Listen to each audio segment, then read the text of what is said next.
Un conseil des ministres s'est tenu ce jeudi 25 novembre au palais d'État d'Amboutz-Rouadj.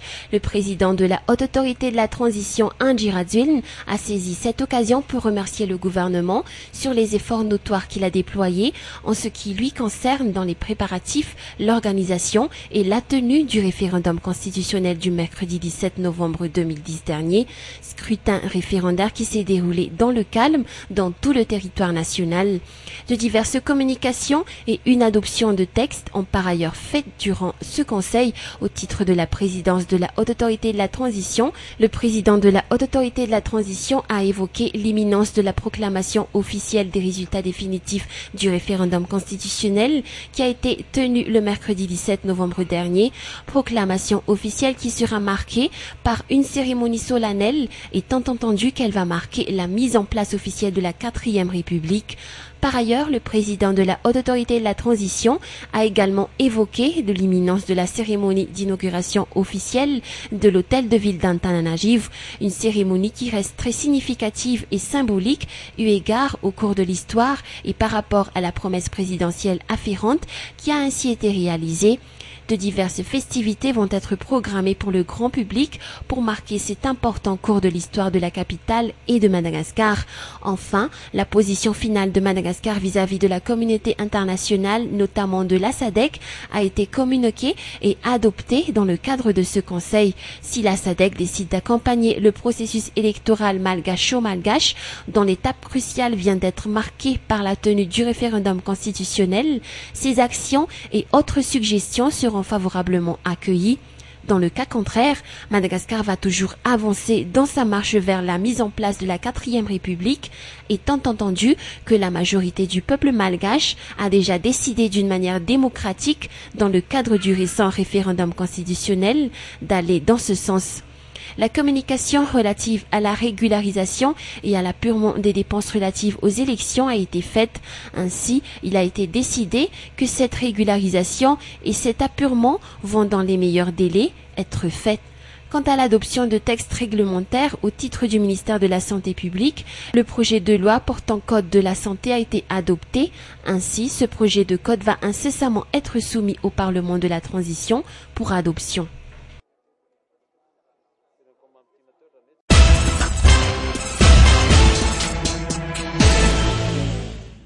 Tous ceux qui veulent semer le désordre dans la grande île auraient mieux fait de rester là où ils sont, a souligné le président de la Haute Autorité de la Transition, Andji Radzuiln, à ce jour, car le peuple malagasy a déjà exprimé son choix par le vote, a-t-il poursuivi. À cet effet, le pays n'a plus besoin de déséquilibre, a-t-il continué. Le président Andji Radzuiln a lancé un avertissement direct et clair à l'adresse des émissaires de la SADC et médiateurs internationaux qui planifient encore leur venue en terre malgache.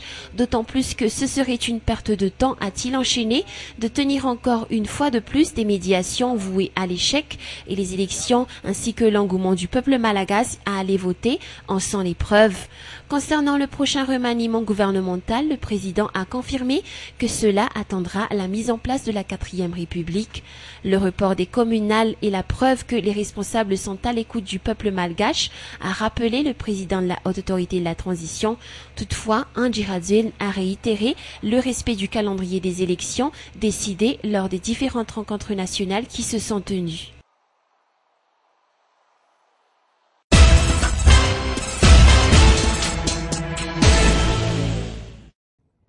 Le président de la Haute Autorité de la Transition, Andji Radzuiln, a présenté ce jour à Oliva et sa famille la maison qu'elle a obtenue au PIF lors de la dernière rencontre du président Andji Radzuiln avec le peuple malagasy qui s'est tenue au Palais des Sports et de la Culture de Mahamassen.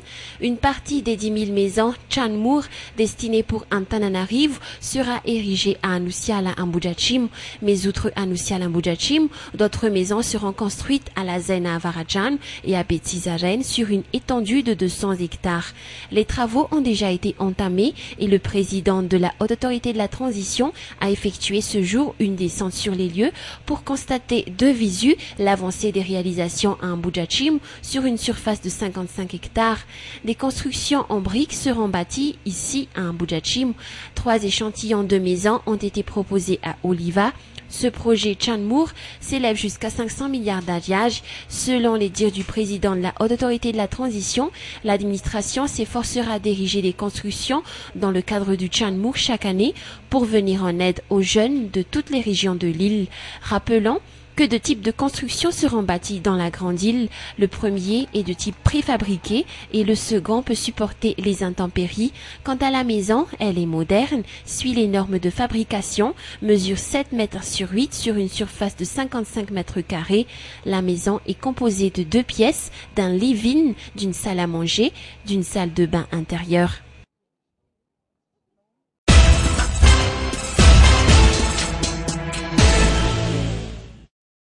Des rumeurs ont circulé depuis le 17 novembre dernier, selon lesquelles d'éventuelles attaques seraient organisées contre les établissements pénitentiaires pour enlever les détenus de sécurité en la personne de Fetson Rakoutonjenirin, Zafla Stanislas et le pasteur Edouard, principaux leaders des trois mouvances. Ces renseignements étant parvenus au niveau de l'administration pénitentiaire, cette dernière, vu l'obligation de maintenir l'ordre public, notamment la sécurité des établissements pénitentiaires, a été contrainte de prendre les mesures nécessaires. La première cible étant la maison centrale d'Ambatoulamp, où étaient incarcérés ces leaders des trois mouvances.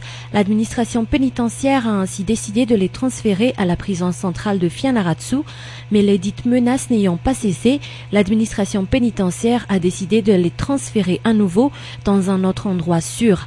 Le directeur général de l'administration pénitentiaire a tenu à expliquer ce jour que l'obligation de réserve ne leur permet pas d'informer qui que ce soit, même l'avocat et les membres de la famille des détenus, sur le lieu de leur transfert qui doit rester strictement confidentiel. Ce pour des raisons de sécurité, non seulement à l'endroit de ces détenus, mais surtout pour la sécurité des établissements pénitentiaires.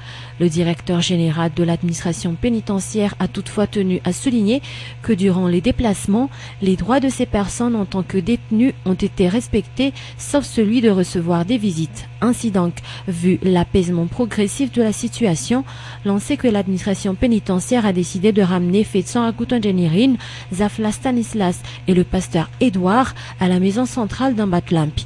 Ils pourront donc à nouveau jouir de leurs droits en tant que détenus, dont recevoir des visites ou encore communiquer avec leur avocat.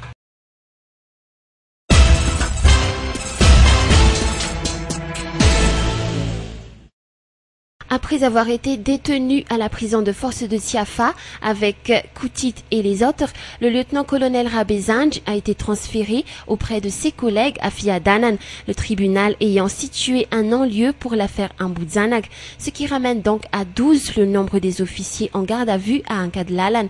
L'audition des personnes concernées par l'affaire de mutinerie survenue au camp de Bani Ivat le 17 novembre dernier s'est clôturée ce jour. Selon les explications du colonel Raval Manana Richard, chef de la circonscription de la gendarmerie nationale d'Antananarivo, les responsables de l'enquête entameront dès demain la rédaction des rapports et procès-verbaux de l'enquête. L'on sait que 2 ou 3 personnes parmi celles qui ont été convoquées n'ont pas répondu présent à leur convocation. Parmi ces personnes, le commandant Roger Luc, qui s'est désisté à la dernière minute, avançant comme motif de son absence une raison de santé, selon toujours les explications émanant du colonel Richard Ravalmanan, et ce responsable d'avancer que pour la suite des auditions, ils seront forcés de faire une demande au niveau du tribunal pour un mandat d'amener ou un mandat d'arrêt à l'endroit des personnes qui n'ont pas répondu présent à leur convocation. Par ailleurs, le colonel Ravalmanan a également tenu à souligner ce jour que les 12 officiers en garde à vue à Ankadlalan sont bien traités. En effet, des médecins militaires s'occupent du suivi systématique de leur état de santé toutes les 48 heures et ce premier responsable de la CIRGN de signaler qu'une délégation de la Croix-Rouge internationale était venue sur place ce matin pour voir de près la situation de ces officiers mutins. Pour ce qui est du cas du colonel Koutit et du général Rawin, l'on sait qu'ils sont bel et bien en vie pour l'instant. L'état de santé de ces 2 officiers mutins sont encore sous surveillance à l'infirmerie de la maison de force de Tiafa.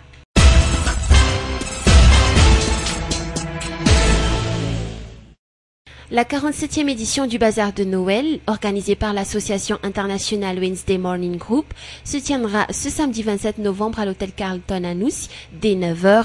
L'objectif étant de venir en aide et de prêter main forte aux plus défavorisés. Le thème choisi cette année est les trésors de l'île Rouge et sera axé sur l'idée aider pour que ces personnes vulnérables puissent se priver d'aide plus tard. Nous avons comme objectif principal, c'est de venir en aide aux plus démunis. Mais cette année, nous avons axé un peu plus un thème, nous avons choisi un thème, c'est de venir en aide pour que ces aidés, entre guillemets, puissent se passer d'aide. C'est-à-dire, il y a un aspect de formation, d'information à ces jeunes, à ces personnes ou à ces associations que nous venons en aide. Donc nous donnons les moyens de venir en aide, mais surtout leur demander de se prendre en charge pour se passer de cette aide justement. Ce bazar de Noël a été organisé depuis sa création, donc on en est à sa 47e édition et c'est presque un rendez-vous traditionnel, comme on dit, c'est un rendez-vous qu'on se donne avec le public. Outre le bazar où figurait une expo-vente d'articles hautement sélectionnés, tels des produits artisanaux malagasy, il y aura également au programme des animations, tels un défilé de mode ou encore des jeux.